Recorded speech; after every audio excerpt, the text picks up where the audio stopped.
Hello, welcome back to my channel.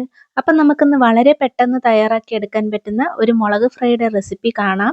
അപ്പം നിങ്ങൾക്ക് സ്ഥിരമായിട്ട് പഴങ്കഞ്ഞിയൊക്കെ കുടിക്കുന്നവർക്കാണെന്നുണ്ടെങ്കിൽ ഈ ഒരു റെസിപ്പി ട്രൈ ചെയ്ത് നോക്കാവുന്നതാണ്. ഇതിനായിട്ട് അത്യാവശ്യം നീളമുള്ള പച്ചമുളകാണ് ഞാനിവിടെ എടുത്തിരിക്കുന്നത്.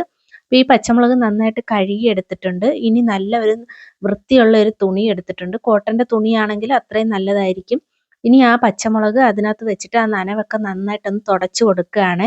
അപ്പോൾ നനവില്ലാതെ വേണം പച്ചമുളക് നമുക്ക് ഇതുപോലെ ഫ്രൈ ചെയ്തെടുക്കാനായിട്ട്. അല്ലെന്നുണ്ടെങ്കിൽ എണ്ണയിൽ ഇട്ട് കൊടുക്കുന്ന സമയത്ത് പൊട്ടിത്തെറിക്കാനുള്ള ചാൻസ് കൂടുതലാണ്. അപ്പം നന്നായിട്ട് തുടച്ചെടുത്തിട്ടുണ്ട്. ഇനി ഇതുപോലെ നെടുകയൊന്ന് കീറിയിട്ട് ഇട്ട് കൊടുക്കാം. ഇതുപോലെ വീഡിയോയിൽ കാണിക്കുന്ന പോലെ തന്നെ ചെയ്ത് കൊടുക്കുക. അപ്പോൾ ഇതുപോലെ എല്ലാ പച്ചമുളകും ഞാൻ ഇതുപോലെ കീറി എടുക്കുകയാണ്. പച്ചമുളകെല്ലാം ഇവിടെ നന്നായിട്ട് തയ്യാറായി കിട്ടിയിട്ടുണ്ട്. ഇനി ഒരു പാത്രം സ്റ്റൗവിനകത്തോട്ട് വെച്ച് കൊടുക്കാം. പാത്രം ഒന്ന് ചൂടായി വരുന്ന സമയം കൊണ്ട് എണ്ണ ഒഴിച്ചു കൊടുക്കാം. എണ്ണ നന്നായിട്ട് ചൂടാക്കി എടുക്കുക. അതിനുശേഷം സ്റ്റൗ ഒന്ന് കുറച്ച് വെച്ചിട്ട് വേണം പച്ചമുളക് എണ്ണയിലോട്ട് ചേർത്ത് കൊടുക്കാൻ.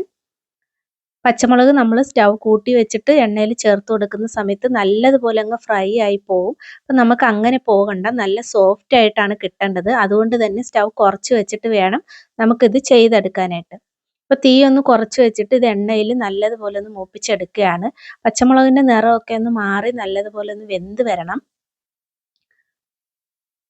ഇനി ഇടയ്ക്കൊന്ന് പൊട്ടിത്തെറിക്കാനായിട്ടുള്ള ചാൻസ് ഉണ്ടെന്നുണ്ടെങ്കിൽ ഇതുപോലെ മൂടിയിട്ട് അടച്ചു കൊടുക്കാവുന്നതാണ്. ഇനി നമുക്ക് ഉപ്പ് ചേർത്ത് കൊടുക്കാം. ഉപ്പൊക്കെ പച്ചമുളകിനകത്ത് പിടിച്ചു വരുന്നതിനായിട്ട് നന്നായിട്ടൊന്ന് ഇളക്കി യോജിപ്പിച്ചെടുക്കുന്നുണ്ട്. 1/4 ടീസ്പൂൺ മഞ്ഞൾപ്പൊടിയാണ് ഇട്ട് കൊടുക്കുന്നത്. ഇനി 1/2 സ്പൂൺ കാശ്മീരി ചില്ലി പൗഡറാണ് ഇട്ട് കൊടുക്കുന്നത്. ഇനി 1/2 സ്പൂൺ മല്ലിപ്പൊടി ഇട്ട് കൊടുക്കാം.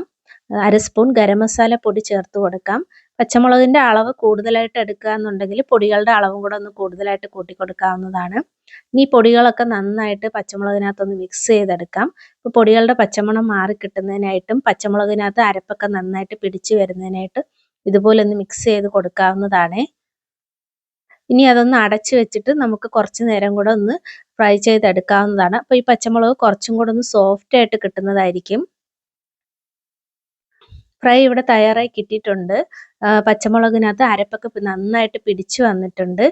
ഇനി ഇതിനകത്തോട്ട് ചെറുതായിട്ട് കട്ട് ചെയ്ത് വെച്ചിരുന്ന നാരങ്ങ നീരും കൂടെ ചേർത്ത് കൊടുക്കുകയാണ്.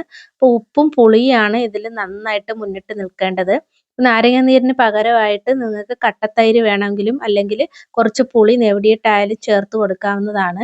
അപ്പോൾ പച്ചമുളക് ഫ്രൈ ഇവിടെ വളരെ പെട്ടെന്ന് തന്നെ തയ്യാറായി കിട്ടിയിട്ടുണ്ട്. അപ്പോൾ നിങ്ങൾക്ക് സ്ഥിരമായിട്ട് പഴങ്കഞ്ഞിയൊക്കെ കുടിക്കുന്നവർക്കാണെങ്കിൽ ഇത് അടിപൊളിയായിരിക്കും കൂട്ടാനായിട്ട്. അപ്പോൾ വീഡിയോ ഇഷ്ടപ്പെടുവാണെങ്കിൽ ലൈക്ക് ചെയ്ത് സബ്സ്ക്രൈബ് ചെയ്ത് ചാനലൊന്ന് സപ്പോർട്ട് ചെയ്യാനായിട്ട് ആരും മറന്നു പോകല്ലേ. ചോറിനൊപ്പം കഴിക്കാനാണെന്നുണ്ടെങ്കിൽ കുറച്ച് തൈര് മാത്രം മതിയാകും. അപ്പോൾ എരിയൊന്നും വലുതായിട്ട് കാണത്തില്ല. നമ്മൾ പുളിയും ഉപ്പും ഒക്കെ നന്നായിട്ട് ചേർത്ത് കൊടുക്കുന്നതുകൊണ്ട് തന്നെ കൂട്ടാനായിട്ട് നല്ല രുചിയായിരിക്കും. അപ്പോൾ എല്ലാവരും ഒന്ന് ട്രൈ ചെയ്ത് നോക്കണം. വീഡിയോ ഇഷ്ടപ്പെടുവാണെങ്കിൽ ലൈക്ക് ചെയ്യുക. അപ്പോൾ അത്രയേ ഉള്ളൂ. ടാറ്റാ.